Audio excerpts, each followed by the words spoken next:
Hello everybody. तो इस video में हम करेंगे यूनिट 2 सॉल्यूशंस के कुछ numericals and questions based on Henry's law.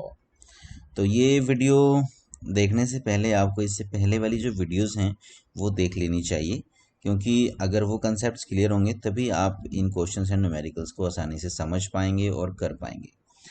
तो चलिए शुरू करते हैं इस वीडियो को। और सबसे पहले हम जान लेते हैं कि कौन कौन से फॉर्मूले हम इन न्यूमेरिकल्स को सॉल्व करने के लिए यूज़ करेंगे। तो सबसे पहला फॉर्मूला जो है वो हेनरी लॉ का ही है, P is equal to K H X, where P is the partial pressure of gas, X is the mole fraction of the gas and K H is the Henry's constant. Second formula जो हम use करेंगे वो भी हम पहले पढ़ चुके हैं, and that is M is equal to K H P. तो यहाँ पर M is the mass of the gas dissolved, P is the pressure of the gas and KH is the Henry's constant। तो ये दो फॉर्मूले हैं जो आप पहले भी पढ़ चुके हैं, इजीली समझ आ गए होंगे। तो चलिए शुरू करते हैं हमारा पहला न्यूमेरिकल। ये एग्जाम्पल है, सॉल्व एग्जाम्पल है जो आपको एनसीईआरटी बुक में भी मिल जाएगा। तो पहले इसे ध्यान से पढ़ लेते हैं। If nitrogen gas is bubbled through water at 293 Kelvin, how many millimoles of nitrogen gas would dissolve in 1 liter of water? Assume that nitrogen exert a partial pressure of 0.987 bar. Given that Henry's law constant for nitrogen at 293 Kelvin is 76.48 kilobar। तो हमें क्या निकालना है इसमें? सबसे पहले तो हमें ये पता होना चाहिए, हमें निकालने हैं number of moles of nitrogen dissolved in 1 litre of water. तो नंबर ऑफ मोल्स जो निकलेंगे उसको भी हम मिली मोल्स में कन्वर्ट कर देंगे। फाइनल आंसर हमारा मिली मोल्स में होगा, ठीक है। तो नंबर ऑफ मोल्स निकालने से पहले चलिए अब हम शुरुआत करते हैं। तो सॉल्यूशन करते हैं, अब इसका सोल्व करके देखते हैं। तो हमें गिवन क्या क्या है पहले हम वो देख लेते हैं, ठीक है। सबसे पहले हमें दिया हुआ है volume of water, okay. Volume of water हमें दिया हुआ है, दैट इज 1 लीटर, ओके। तो इसको हम किस में कन्वर्ट कर लेंगे? 1000 ml। तो यहाँ पर अब हम यहाँ डायरेक्ट अभी निकाल ही लेते हैं तो फायदा ही रहेगा, क्योंकि आगे हमें जरूरत पड़ेगी। तो मोलर मास ऑफ वाटर हमें पता है, मोलर मास ऑफ वाटर कितना होता है? 18, ओके। और नंबर ऑफ मोल्स, क्योंकि हमें जरूरत पड़नी है इसकी, number of moles of water हम निकाल लेते हैं, जो कि आ जाएगा 1000 डिवाइड बाय 18। जब हम करेंगे तो ये कितना आएगा? लगभग 55.5 मोल्स आ जाएंगे, ठीक है। वाटर के तो हमने निकाल लिए, और अब हमें नाइट्रोजन के कैलकुलेट करने हैं। उससे पहले हमें और क्या दिया हुआ है?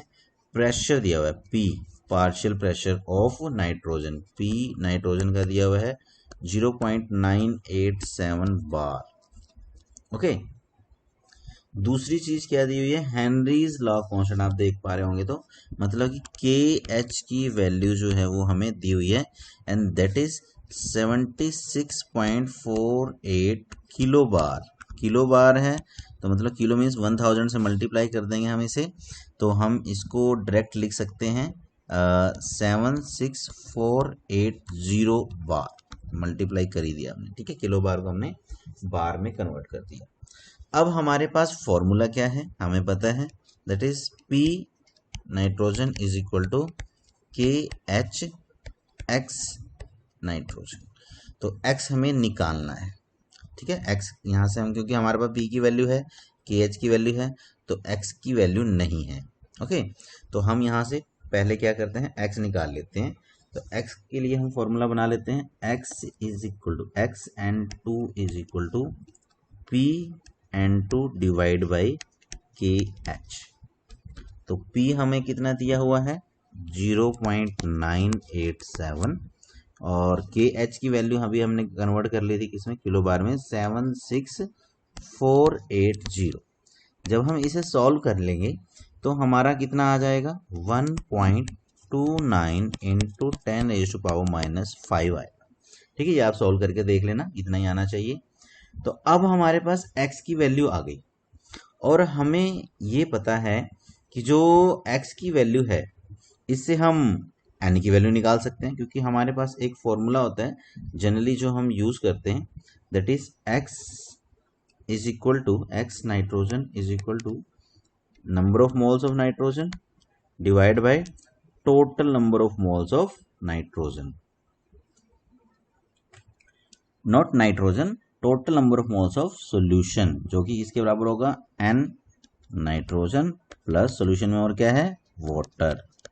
ठीक है, तो यहां पर हम इसको नेग्लेक्ट कर देते हैं क्योंकि n की वैल्यू बहुत कम है, तो हमारा फॉर्मूला शॉर्ट हो जाता है n nitrogen divide bye n H2O, और ये किसके बराबर है x के बराबर है। x की वैल्यू अभी हमने निकाल ली, तो अब हम यहाँ पर क्या रख सकते हैं इसको x के बराबर, जो कि वैल्यू अभी हमने निकाली 1.29 इंटू 10⁻⁻5, और ये हमें कैलकुलेट करना है, तो हम इसको और सोल्व कर लेते हैं। n nitrogen is equal to 1.29 into 10⁻⁻5, और ये जो NH2 है उधर जा करके मल्टीप्लाई हो जाएगा, और n की वैल्यू H2O के लिए अभी हमने निकाली थी 55.5, 1.29 इंटू 10⁻⁻5 मल्टीप्लाई बाय 55.5। जब हम इसे सॉल्व करते हैं तो हमारा आंसर आता है 7.16 इंटू 10⁻⁻4 मोल, मतलब नंबर ऑफ मोल्स तो हमने जो नाइट्रोजन के थे वो हमने निकाल लिए, बट अभी हमें इसको कन्वर्ट करना है किसमें, मिली मोल्स में। ठीक है, तो हमें पता है कि 1 mole is equal to 1000 milli moles. ठीक है, ये बात याद रखनी है, तो इसलिए अब हम जब नंबर ऑफ मोल्स को मिली मोल्स में कन्वर्ट करेंगे तो क्या हो जाएगा, इसको 1000 से हमें मल्टीप्लाई करना है इंटू 10⁻⁻4, और 1000 को हम 10⁻3 भी लिख सकते हैं। ठीक है, ये बन गए हमारे मिली मोल्स। ओके, तो ये कन्वर्ट कट के -1 रह गया, और इस -1 को जब हम इससे मल्टीप्लाई कर देंगे तो ये आ जाएगा 0.716 मिली मोल, हमारा जो है आंसर आ गया फाइनल। ठीक, तो इसे आपने एक बार और देख लेना है, I am very easy, I am sure, और आपको अच्छे से समझ में आ जाएगा। ठीक है, तो नहीं समझ में आता तो फिर आप एक बार वीडियो को दोबारा देखिए। अब हम बढ़ते हैं हमारे सेकंड क्वेश्चन की तरफ, चलिए देखते हैं। तो ये है हमारा 2.6, मतलब ये इन टेक्स्ट क्वेश्चन है नंबर 2.6। तो पहले पढ़ते हैं इसे अच्छे से। H2S, that is hydrogen sulfide, a toxic gas with rotten egg-like smell, is used for the qualitative analysis. If the solubility of H2S in water at STP is 0.195 mole, calculate Henry's law constant. चलिए, तो हमें यहाँ पर KH की value निकालनी है, ये तो हमें क्लियर हो गया। तो अब हम इसे करते हैं सॉल्व। तो हमें क्या दिया हुआ है, पहले तो हम वो देख लेते हैं, सॉल्यूशन यहाँ पे लिख देते हैं। तो हमें दिया हुआ है 0.195 m सॉल्यूशन। ठीक है, इसका क्या मतलब हुआ, ये मोलैलिटी दी हुई है, इसका मतलब ये हुआ, it means 0.195 moles of H2S dissolved in 1 kilogram of solvent, और वो कौन है हमारे यहाँ पे, वाटर। ठीक है, तो हमें NH2S की वैल्यू दी हुई है जो कि 0.195, और NH2O हमें निकालना पड़ेगा, तब हम X की वैल्यू निकाल पाएंगे। ठीक है ना, तो X की वैल्यू हम निकाल पाएंगे तभी हम KH की वैल्यू भी निकाल सकते हैं। P की वैल्यू हमें दी हुई है, तो P की वैल्यू कितनी दी हुई है, ये देखो P दिया हुआ ना, STP standard temperature and pressure, तो P की वैल्यू हमें दी हुई है जो स्टैंडर्ड टेम्परेचर एंड प्रेशर पे बार में, अगर हम 0.987 बार, जो हमने पहले भी यूज किया था। तो इसको याद रखने के लिए ये भी है कि आप रिवर्स में याद करेंगे 789 है, अगर उल्टा करेंगे तो बस ध्यान रखना है। अब हमें चाहिए क्या, NH2O निकालने हैं। तो NH2O निकालने के लिए हमारे पास नंबर ऑफ मोल्स, वेट दिया हुआ है 1000 ग्राम, 1 किलोग्राम मतलब 1000 ग्राम, और मोलर मास हमें पता है 18, तो ये आ गया हमारा 55.5। आप चाहें तो 55.5 भी ले लो, और अगर आप चाहो तो 55.55 भी ले सकते हो, ठीक है, ताकि आपको सम करने में दिक्कत ना आए। तो अब हम यहाँ से क्या करेंगे, सबसे पहले निकालेंगे x की वैल्यू। तो x किसके बराबर है, x H2S निकालते हैं हम। ये हो जाएंगे number of moles of H2S divide by total number of moles NH2S plus NH2O। तो NH2S हमें दिया हुआ है 0.195, ठीक है, गिवन है। और इन दोनों को अब हम चाहें तो हम सम कर सकते हैं, 0.195 प्लस 55.555। तो इसको सो कर लेते हैं हम। तो ये हो गया हमारा 0.195 डिवाइड बाय 55.745, और इसको जब हम सॉल्व करेंगे तो हमारा आएगा 0.0035, मतलब x की वैल्यू हमारे पास आ गई, ठीक है। तो अब हमारे पास जो फॉर्मूला है, फॉर्मूला हमें पता है क्या है, सिंपल फॉर्मूला है PH2S is equal to KH और XH2S। अब हमारे पास P की वैल्यू भी है, गिवन है, और X की वैल्यू भी है। अब हमें KH निकालना है। तो अब हम फॉर्मूला बना लेते हैं पहले। तो इससे हम फॉर्मूला क्या बना लेंगे, KH is equal to PH2S divide by XH2S, ठीक है ना। चलिए इसे दोबारा लिखते हैं। तो KH का फॉर्मूला बन गया हमारे पास PH2S डिवाइड बाई XH2S, जो हमने अभी निकाला है। P की वैल्यू होगी 0.987 और XH2S की वैल्यू जो अब भी हमने निकाली 0.0035, और जब हम इसे सॉल्व करते हैं तो हमारा आता है 282 बार, जो कि हमारा होगा आंसर। मीन्स KH की वैल्यू जो आई हमारी 282 bar. This is our answer. तो बहुत आसान है, कोई मुश्किल नहीं है। चलो मोल फ्रैक्शन निकालना अगर आता है तो आप वो निकालिए, बाकी वैल्यू दी हुई है और आप इस तरीके से इसे आसानी से सॉल्व कर सकते हैं। चलिए अब देखते हैं अब हमारा नेक्स्ट न्यूमेरिकल। पहले इसको ध्यान से पढ़ेंगे। Henry's law constant for CO2 in water is this 1.67 into 10⁸ pascal, pascal में दिया हुआ है, at 298 kelvin. Calculate the quantity of CO2 in 500 ml of soda water when packed under 2.5 atmosphere carbon dioxide pressure at 298 kelvin. चलिए करके देखते हैं। अभी कोई भी न्यूमेरिकल जब आप पढ़ते हो तो इसे 2 बार जरूर पढ़ लिया करो। तो मैं आपको बता देता हूँ इसमें क्या कुछ दिया हुआ है और हमें क्या निकालना है। सबसे पहली बात तो हमें ये निकालनी है कि भाई क्वांटिटी ऑफ CO2 मतलब वेट ऑफ कार्बन डाइऑक्साइड निकालना है, जो 500 ml सोडा वाटर में प्रेजेंट है, ठीक है, जब हमने उसको इतने प्रेशर पे पैक किया है। तो सबसे पहले देखते हैं हमें गिवन क्या क्या है। एक तो हमें दिया हुआ है KH, हेनरीज लॉ कांस्टेंट दिया हुआ है 1.67 इंटू 10⁸ पास्कल, ओके। सेकंड हमें दिया हुआ है प्रेशर P, CO2 दिया हुआ है 2.5 एटमॉस्फेयर, ठीक है।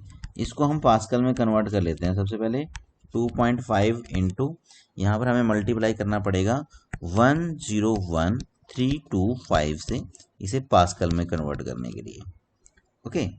तो यहाँ पर अब हमारे पास 2 वैल्यू हैं, तो सिंपल सी बात है कि हम x निकाल सकते हैं। फॉर्मूला लगाएंगे हम कौन सा, PCO2 KH XCO2। तो यहाँ से हम x निकाल लेंगे, XCO2 P बटे K हो जाएगा, नेचुरल सी बात है। P की वैल्यू है हमारे पास 2.5 इंटू 101,325 डिवाइड बाई KH की वैल्यू है 1.67 इंटू 10⁸, मतलब x की वैल्यू अब हमारे पास आ जाएगी, और ये लगभग कितनी आ रही है 1.517 इंटू 10⁻⁻3, ये आएगी यहाँ पे वैल्यू, ठीक है। अब हमारे पास x की वैल्यू आ गई, सेम वैसे जैसे हमने सबसे पहले वाले न्यूमेरिकल में किया था, यहाँ से हम NCO2 की वैल्यू निकालेंगे। As we know XCO2 is equal to NCO2 divide by NCO2 plus NH2O। और NCO2 को फिर हम यहाँ पर नेग्लेक्ट कर देते हैं, ठीक है, क्योंकि स्मॉल क्वांटिटी में है। तो अब हमारे पास क्या बचा, formula NCO2 divide bye NH2O। और ये किसके बराबर है, XCO2 के, जो कि ये वैल्यू दी हुई है अभी हमने निकाली थी 1.517 इंटू 10⁻³ तो यहाँ से हम NCO2 निकाल लेंगे। तो अब यहाँ पर अभी हमें NH2O भी देखना पड़ेगा। तो NH2O कैसे निकाल लेंगे हम, पहले तो ये देख लेते हैं। NH2O निकालने के लिए हमें देखना पड़ेगा कि हमारे पास वॉल्यूम कितना है। पहले हम NH2O ही निकाल लेते हैं, NH2O। तो वेट हमें दिया हुआ है इसका 500 ml, क्वेश्चन में आप देख सकते हैं 500 ml डिवाइड बाई 18, तो हाफ रह गया, जो कि आएगा हमारा लगभग कितना 27.78 मोल। उसका आधा आ गया 55.555 जो होता था ना, उसका हाफ। तो यहाँ से अब हमें NH2O की वैल्यू पता लगी, तो इस फॉर्मूले में पुट करके हम NCO2 निकाल लेंगे। कैसे निकाल लेंगे देख लेते हैं। तो NCO2 इज इक्वल टू कितना आया था 1.517 इंटू 10⁻³ मल्टीप्लाई बाय 27.78। जब हम इसे मल्टीप्लाई करते हैं तो हमारा कितना आएगा, that will come rise to be 42.14 into 10⁻, this comes 10⁻⁻3। ठीक है, ये आ गया हमारे यहाँ पे। तो अब हमारे नंबर ऑफ मोल्स आ गए, अब हमें इसे वेट निकालना है, ठीक है ना। तो नंबर ऑफ मोल्स से वेट निकालने का फॉर्मूला आपको पता है, N is equal to weight by molar mass होता है। तो अगर हमें वेट निकालना है तो क्या फॉर्मूला बन गया, N इंटू मोलर मास। तो N हमने अभी निकाले 52.14 इंटू 10⁻⁻3 और मोलर मास कितना है कार्बन डाइऑक्साइड का 44। तो जब हम इन्हें मल्टीप्लाई कर देते हैं तो हमारा जो आंसर आएगा that will be the final answer, जो कि कितना आ रहा है 1.854 gram. That is our final answer. W is equal to weight of carbon dioxide जो है वो आया 1.854 gram and this is our answer. तो आई होप आपको समझ आ गया होगा, बहुत आसान है, एक दो बार प्रैक्टिस करनी पड़ेगी आप और अच्छे से समझ में आ जाएगा। चलिए आगे बढ़ते हैं। और अब हमारा एक कंसेप्चुअल क्वेश्चन है, why do gases always tend to be less soluble in liquid as the temperature is raised. जैसे हम टेम्परेचर बढ़ाते हैं तो गैसेस की सॉल्युबिलिटी कम क्यों हो जाती है, तो हमें पता ही है, हम पढ़ भी चुके हैं पिछली वीडियो में। अगर आपने नहीं देखी तो पहले वहाँ पे पढ़े, अच्छे से समझ में आ जाएगा। अदरवाइज आप यहाँ से भी इसका आंसर याद रख सकते हैं। Solubility of gases in liquid decreases with rise in temperature, ये क्वेश्चन में भी बताया हुआ है, वही बात पहले लिख दी। क्यों डिक्रीज होती है अब हम जानेंगे। When dissolved the gas molecule are present in liquid phase and the process of dissolution can be considered similar to the condensation. मतलब कि जो गैस है वो किस में कन्वर्ट हो रही है, लिक्विड में कन्वर्ट हो रही है, तो कंडेंसेशन हो रही है। मतलब कहने का ये कि जो हीट है वो बाहर निकलेगी, it means this is an exothermic process. ये बात समझने की है, ठीक है। ये बात आपको समझ आ गई तो सब समझ में आ जाएगा, अदरवाइज आपको पहले अच्छे से पिछली वीडियो देखनी पड़ेगी। तो गैस जो सॉल्यूशन में डिसॉल्व होती है तो उसको हम कंडेंसेशन कहते हैं। It means heat is evolve in the process, और जिन प्रोसेस में हीट इवॉल्व होती है उन्हें कहते हैं एक्सोथर्मिक प्रोसेस, ठीक है। Since dissolution process involve dynamic equilibrium and that must follow Le Chatelier principle, जो इक्विलिब्रियम में होते हैं और वो ली-चैटले प्रिंसिपल को फॉलो करते हैं। According to this, as dissolution is an exothermic process, the solubility should decrease with increase of temperature। ये बात ध्यान रखनी है, क्योंकि डिसोल्यूशन एक्सोथर्मिक प्रोसेस है इसलिए सॉल्युबिलिटी डिक्रीज होती है जैसे जैसे हम टेम्परेचर को बढ़ाते हैं, ठीक है। चलिए एक दो बार पढ़ना है इसको, फिर से समझ में आ जाएगा। अगला क्वेश्चन देखते हैं हम। तो state Henry's law and mention some important application, ये भी हम पिछली वीडियो में पढ़ चुके हैं। हेनरी लॉ की डेफिनेशन देनी है और उसकी कुछ इंपॉर्टेंट एप्लीकेशंस बतानी है हमें।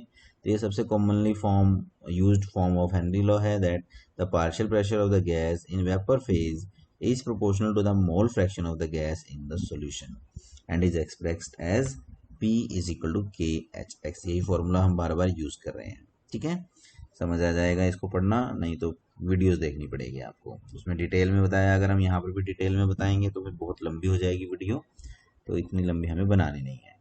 तो एप्लीकेशन ऑफ हेनरी लॉ की बात करते हैं तो 3 एप्लीकेशन हम पढ़ चुके हैं। To increase the solubility of carbon dioxide in soft drink and soda water the bottle is sealed under high pressure. ठीक है, दूसरी एप्लीकेशन स्कूबा डाइवर्स वाली है कि भाई जब वो अंदर जाते हैं, पानी में जाते हैं, तो they contain cylinder in which gas is filled at high pressure, और जब वो हाई प्रेशर पे गैस को ब्रीथ करते हैं तो उनके शरीर में ज़्यादा गैस डिजोल्व हो जाती है, जिसमें से ऑक्सीजन तो यूज हो जाती है लेकिन नाइट्रोजन गैस डिजोल्व रहती है ब्लड में ही। जैसे ही स्कूबा डाइवर्स सरफेस पे आते हैं तो क्या होता है, डिजोल्व गैसेस जो हैं वो बाहर निकलती हैं in the form of bubbles of nitrogen, और ये क्या करती है, this block the capillaries and create a medical condition known as bends. ठीक है, this is very painful and dangerous. और इससे बचने के लिए हम क्या करते हैं, हम जो गैस का सिलेंडर है उसको डाइल्यूट कर देते हैं विद हीलियम। इसमें 11.7% हीलियम हम ऐड कर देते हैं, 56.2% नाइट्रोजन रह जाती है और 32.1% ऑक्सीजन, फिर जिसकी वजह से नाइट्रोजन का टॉक्सिक इफेक्ट भी कम हो जाता है और उसके बबल्स भी नहीं बनते। और तीसरी जो एप्लीकेशन है, eight high altitude the partial pressure of oxygen is less than at the ground level. जो जैसे जैसे हम ऊपर जाएंगे प्रेशर कम होता जाएगा तो ऑक्सीजन की अवेलेबिलिटी भी कम हो जाएगी इन एयर, ऑक्सीजन हवा में कम हो जाएगी तो ब्लड में भी कम हो जाएगी। Concentration of oxygen in the blood and tissue people living at high altitude और क्लिम्बर लो, ठीक है, कम हो जाएगी। And low blood oxygen cause climbers to become weak and unable to think clearly and there is again a symptom condition known as anoxia. ये किसकी वजह से होती है, ऑक्सीजन की कमी की वजह से। तो ये 3 एप्लीकेशंस हैं हेनरी लॉ की जो आपने अच्छे से पढ़ लेनी है, याद कर लेनी है। डिपेंड करता है क्वेश्चन कितना बड़ा आता है, बाकी इसमें मैंने तीनों डिटेल में ही बता दिए। ठीक है, अब हम देखते हैं हमारा एक और लास्ट क्वेश्चन है ये, और इसको आपने अच्छे से समझना है, बहुत ईजी है। The partial pressure of ethane over a solution containing 6.56 into 10⁻³ gram of ethane is 1 bar, and if the solution contain 5 into 10⁻² gram of ethane then what shall be the partial pressure of the gas। मतलब हमारे पास 2 condition है। एक में उन्होंने बताया कि भाई जब एक गैस को हम किसी सॉल्यूशन में डिसॉल्व करते हैं कितने ग्राम, इतने ग्राम, तो उसका पार्शियल प्रेशर होता है 1 बार। ठीक है, तो जब हम उसी सॉल्यूशन को इतने ग्राम इथेन को हम डिसॉल्व करना चाहते हैं तो उसका पार्शियल प्रेशर कितना होगा ये हमें निकालता है। मतलब 2 सिचुएशन है, दूसरी 2 सिचुएशन क्यों दी है, पहली सिचुएशन से हम निकालेंगे KH की वैल्यू, फिर उसको यूज करके हम सेकंड सिचुएशन में निकालेंगे पार्शियल प्रेशर। तो इसको सोल्व करके देख लेते हैं, आपको समझ आ जाएगा। इन फर्स्ट केस यहाँ पर हम फॉर्मूला भी हमारा दूसरे वाला यूज करेंगे। ठीक है, फॉर्मूला क्या यूज होएगा, M is equal to KHX। P नहीं यूज कर रहे हैं, M मतलब मास दिया हुआ है, तो हम पहले KH की वैल्यू निकालेंगे। KH इज इक्वल टू क्या हो जाएगा, M डिवाइड बाई X। तो सबसे पहले हम न्यूमेरिकल को पढ़ लेते हैं। ये एक्सरसाइज का 2.13 क्वेश्चन है, 13 क्वेश्चन एक्सरसाइज का। The partial pressure of ethane over a solution containing 6.56 into 10⁻³ gram of ethane is 1 बार। ठीक है, if the solution contain 5 into 10⁻² gram of ethane then what shall be the partial pressure of the gas। तो solve करके देख लेते हैं। तो solve करने में हम सबसे पहले देखेंगे हमारे पास 2 सिचुएशन है। पहली सिचुएशन से हम KH की वैल्यू निकालेंगे हेनरी कांस्टेंट, फिर सेकंड सिचुएशन में हम निकालेंगे जो हमें कहा हुआ है partial pressure of the gas, P की वैल्यू निकालेंगे। तो इन फर्स्ट केस हमें गिवन क्या क्या है, हमें M की वैल्यू दी हुई है 6.56 into 10⁻³ और P की वैल्यू दी हुई है 1 बार, और KH हम यहाँ पे निकालेंगे। तो फॉर्मूला जो हमारे पास है वो हम फॉर्मूला यूज करेंगे, M is equal to KHP। ठीक है, तो यहाँ से हम KH की वैल्यू निकाल लेंगे, किसके बराबर आ जाएगा, M बाय P। m की वैल्यू है 6.56 इंटू 10⁻³ बाय 1, मतलब कि kh की वैल्यू आ गई 6.56 इंटू 10⁻³। तो इन सेकंड केस, अगर हम दूसरे केस की बात करते हैं, सेकंड केस में हमें क्या दिया हुआ है, फिर से हमें m दिया हुआ है 5 इंटू 10⁻², और हमें kh की वैल्यू पता है, दैट इज 6.56 इंटू 10⁻³ जो अभी हमने निकाली, और अब हमें p निकालना है। ठीक है, तो p के लिए हम फॉर्मूला लिख लेंगे पहले। तो p के लिए फॉर्मूला क्या बन गया, p is equal to m by K H. तो m की वैल्यू जो है हमें दी हुई है 5 इंटू 10⁻², और के एच की वैल्यू अपने हम भी निकाली 6.56 इंटू 10⁻²।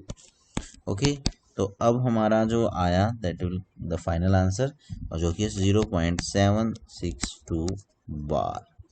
तो p की वैल्यू हमने निकाली, p जो कि आया हमारा 0.762 bar. This is our final answer. तो ये थे कुछ क्वेश्चंस जो कि हेनरी लॉ पे बेस्ड थे, और जो पिछली वीडियो से रिलेटेड थे। आपने आई होप अच्छे से समझ लिए होंगे।